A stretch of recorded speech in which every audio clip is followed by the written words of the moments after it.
Hello everyone, good morning. कैसे हैं आप लोग? उम्मीद करता हूं आप सब बहुत अच्छे होंगे। आज हम बात करेंगे इनकम स्टेटमेंट की।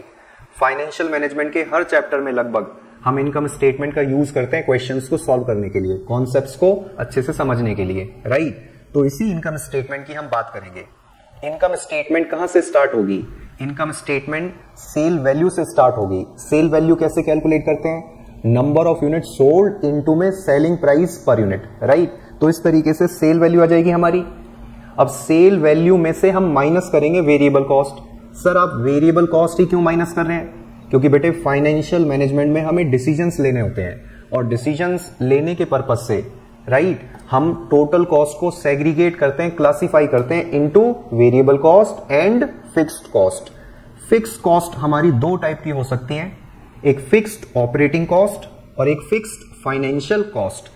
फिक्स्ड ऑपरेटिंग कॉस्ट वो कॉस्ट है जो बिजनेस को रन करने से रिलेट करती है, और फिक्स्ड फाइनेंशियल कॉस्ट वो कॉस्ट होती है जो फाइनेंस अरेंज करने से रिलेट करती है, राइट। तो हम सेल वैल्यू से स्टार्ट करेंगे, उसमें से माइनस करेंगे वेरिएबल कॉस्ट। सर आप फिक्स्ड कॉस्ट क्यों नहीं माइनस कर रहे? बेटे इसलिए क्योंकि वेरिएबल कॉस्ट वो कॉस्ट होती है जो कस्टमर की वजह से इनकर्ड होती है। कस्टमर आएगा तो प्रोडक्ट बनाएंगे, फिर सेल करेंगे, तो वो कौन सी कॉस्ट है जो कस्टमर की वजह से इनकर्ड होती है?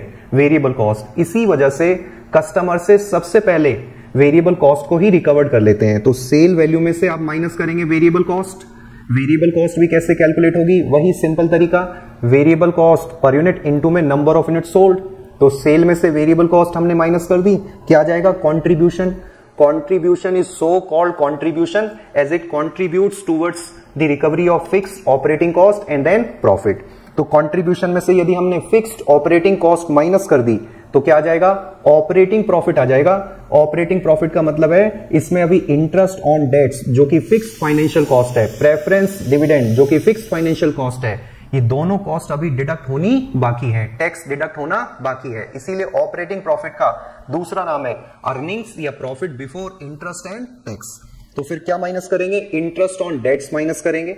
इंटरेस्ट ऑन डेट्स माइनस करने के बाद अर्निंग बिफोर टैक्स या प्रॉफिट बिफोर टैक्स आएगा, उसमें से माइनस करेंगे income tax. Income tax minus करने के बाद अर्निंग आफ्टर टैक्स या प्रॉफिट आफ्टर टैक्स आएगा, उसमें से फाइनली प्रेफरेंस डिविडेंड आप माइनस करेंगे।